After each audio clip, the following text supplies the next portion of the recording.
you traveled quite a bit before picking Colombia. If you were to say Yes. Colombia was first, but second, third, what are the other maybe two or three countries that were really tempting for you, if there were?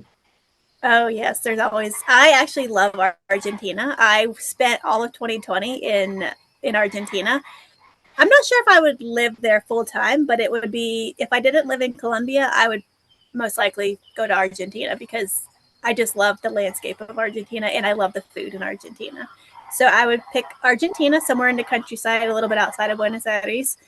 Other than that, I love Kuala Lumpur. I don't know if I could live in the city, but I loved Malaysia when I was in Malaysia. Also, that was another one of my favorites. And if I could deal with being so far away, it would be Kuala Lumpur, outside of Kuala Lumpur, or even Georgia. I loved Georgia. The mountains in Georgia were amazing. The country of So that, Georgia, which is yeah, east of Turkey, not as well yes, known in the exactly. US. This is Dan at Vagabond Awake, and today we're lucky to have Sarah on the channel. Sarah, it's a delight to have you. How are you doing today?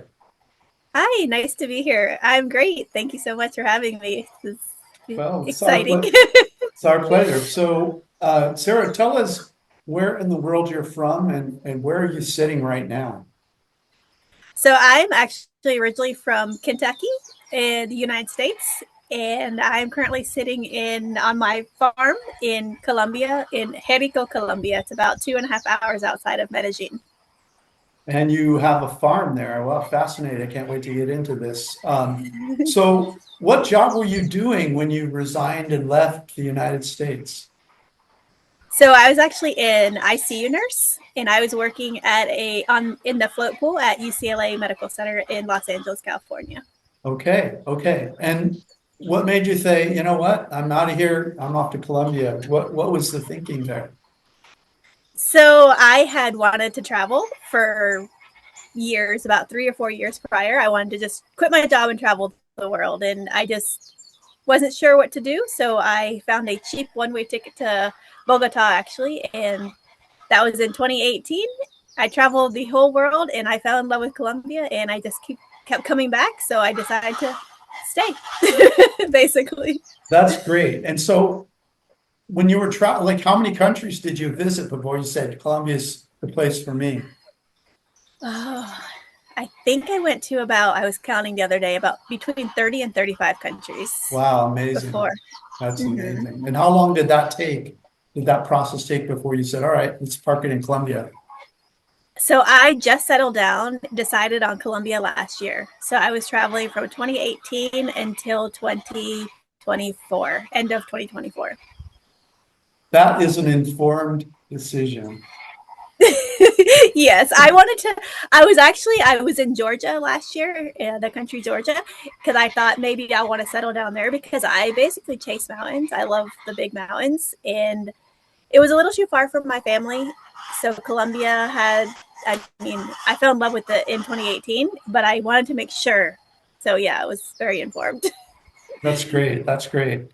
So, and what was it about Colombia that you said, this is it for me? What are the things that sealed the deal for you? Basically, I really like the people here, and I love their dialect in Spanish, and I wanted to learn, well, get I wanted to learn Spanish and improve my Spanish. I also met a guy, so that always helps. Yeah, that makes a So I met difference. and I had a few friends who were living here. A couple of girls I had met in 2018. They were still living here, so I'm like, oh, I know people. I know a few people here, and it's really close to home. I can be home in 5 hours if I want. If I want to hop on a flight. Another great benefit. Now you're playing with show people your dog. Show your dog's face if you could. Let me see. Baki, venga, come here, come here. No, let me see if I can do this without having to. There you go. Hola, Baki. No, he's gonna. Now you have a Yeah, movie star. Now you have a movie star dog. he Well, loves to be in the spotlight. yeah, it's quite a view off your little balcony there too. Yes, It's a this great is. background. In right now it's kind of cloudy because we're sort of ending the dry season, which we kind of missed, and going into rain season. So it's usually in the morning. It's a cloud forest, basically. Right, right. And so, do you own the ranch, or did you buy it, or what's the situation with that? So I bought this farm in September, beginning of September. Okay. Are you Yeah, comfortable like how many, I don't know, do they use acres there and that sort of thing? Like how big is it? it's about an acre and a half. Okay. So it's an acre and a half, and here where I live it's not technically 𝗂𝐻'𝐿 Cafetero, but it's still the coffee region. So it is a mini coffee farm. So it is on a hill. So I have a very hilly incline, which is why the balcony is here, and you can see the mountains. Because if you go down, it's just all coffee, plantains, bananas, yucca, everything that you can imagine.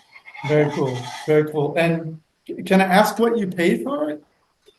Sure. Yeah, I paid around 50,000 US dollars, Okay. and that's a bit for Colombia. A lot of people, it's a bit pricey for a farm because you can get stuff much cheaper. But where I live is it's a heritage town, so it's known for being.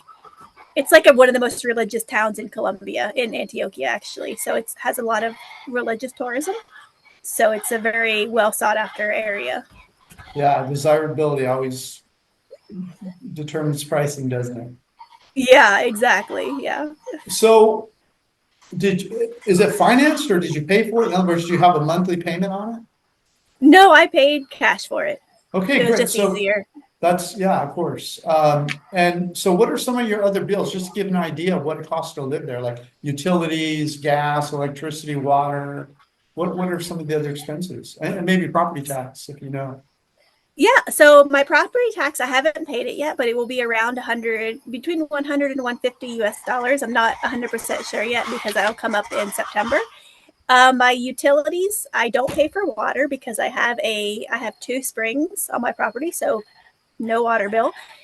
We pay about 40 US dollars a month for electricity.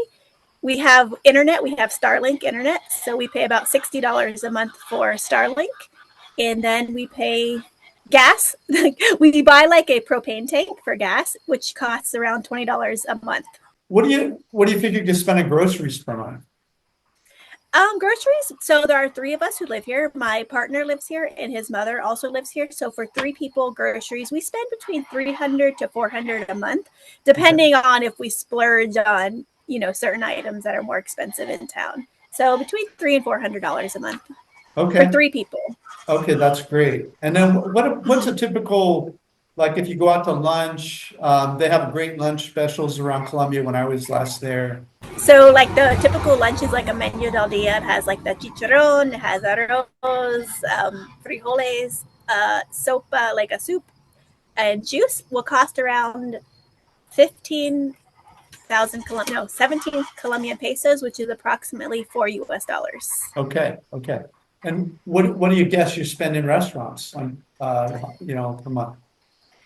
We don't actually eat out a lot, but the town that we live in actually has a lot of really nice restaurants. So you can go and we might spend $100 a month going out. Sometimes if we're like splurging, maybe 150, but we don't.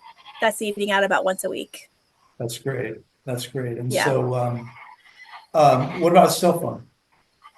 Cell phone. So I still have like a Google Fi plan from the US. So when I need to contact my family, I just turn on my data. Maybe it'll cost me $20 a month when I turn it on, but I don't turn it on. Maybe that's every 3 months. I'll spend about $20. Okay. And other than that, I just use the Wi-Fi. We use WhatsApp.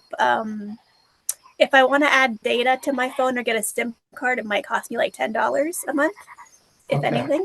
But I don't typically use it. Okay, okay. And so what's a typical month for you all in? Sorry, I have it. I wrote it all down. I think it was around the joys of having a puppy. Okay. For around everything, we spend about 500 US dollars. And that I added in like extra things. Like I have a YouTube channel, so I have a epidemic sound for my YouTube channel. And just like extra expenses. So I would say around $500 a month. But I also split that with my partner, so I don't spend that much a month. Wow, that's so little money you're living on. That's Yes. amazing.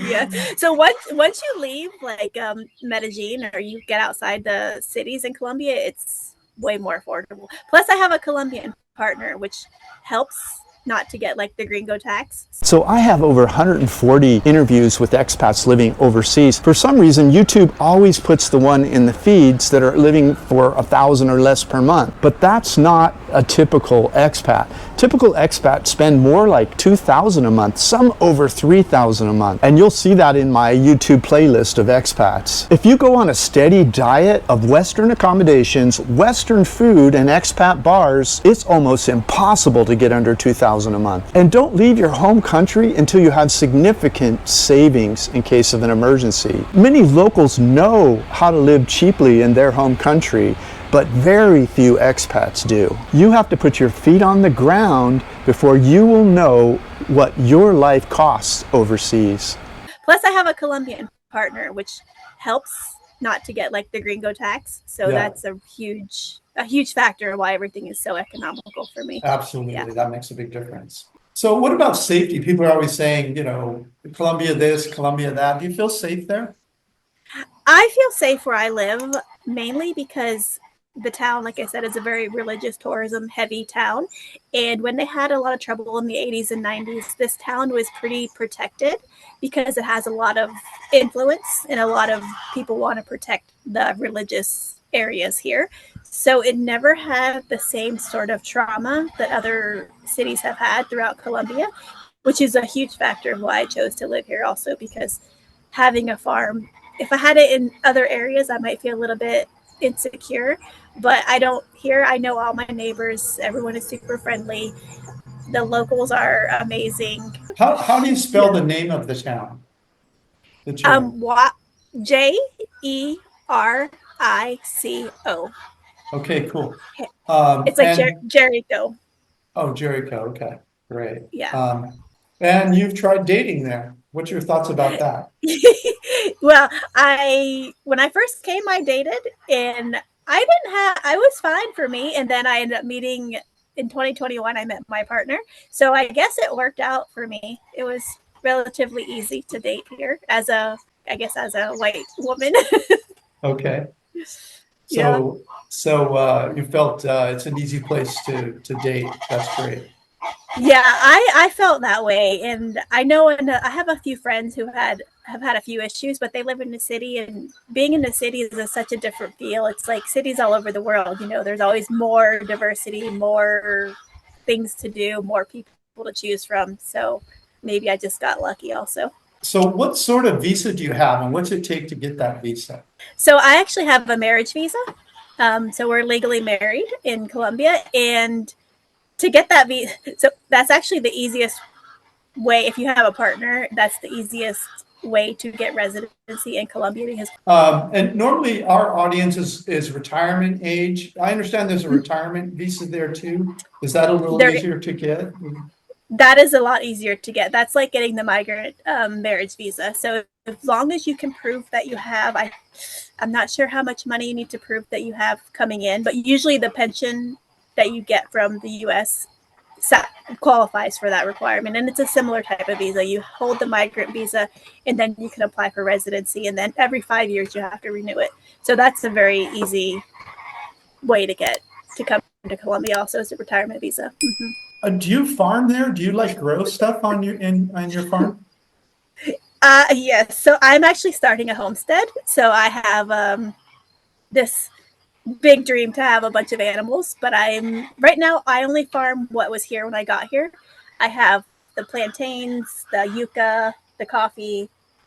I recently got a couple of cacao plants because I want to start a cacao farm, and then I'm going to get some chickens and some ducks and some goats. So yeah, I will be farming more in the future. Yes. You sell your coffee?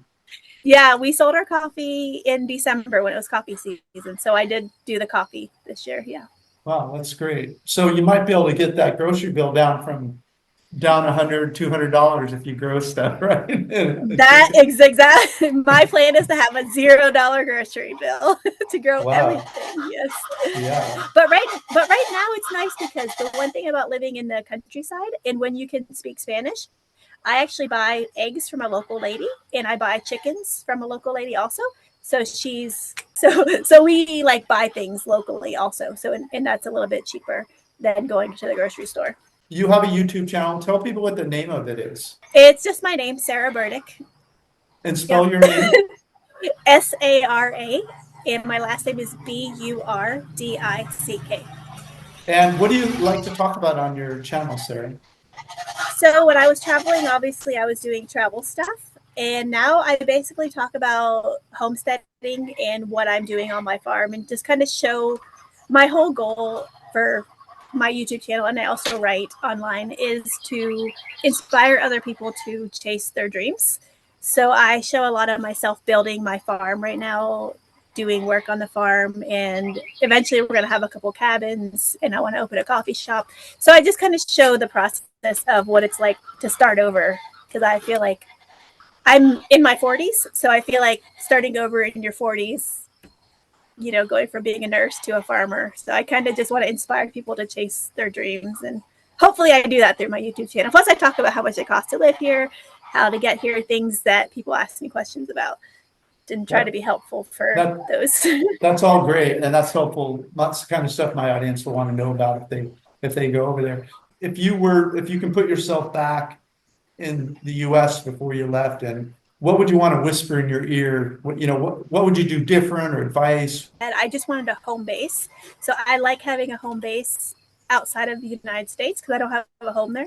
So I probably would have bought property sooner and did like house sitters home exchange, and then go to other people's houses, because I like to stay a long time. I stay somewhere like 3 or 4 months. So I would have done that and started the process sooner. Probably wouldn't have done much different, to be honest with you, besides, buying property sooner. So I had somewhere to keep my things if something happens and the world goes crazy. Yeah, exactly. And that travel you did will cement your belief in Colombia, because there's no doubt, there's nothing in your mind going, what it would have been like here or there, or, taking that time to do what I call slow travel and really picking where you want to live. Some places I was slow traveling, and I would get there and be like, I don't like it as much as I thought I would, but that's okay. I still experienced it. I got to kind of see what the life was about. And now when I go back, I know what I'm doing or what I'm looking for when I'm traveling, at least. Right. Well, I'm out of questions, and I really appreciate your coming on the channel, sharing your story. It's a unique story. Everyone, go over and see Sarah's channel and check out what she's up to. Thank you so much for having me. Hopefully your audience gets a little bit something. If they have any questions about Colombia, I'm happy to answer any questions that anybody has. Thanks for watching the video. You can go over to Sarah's channel. It'll be the second link in the notes below this YouTube video. Or watch one of my videos of the other 140 guest stars right here.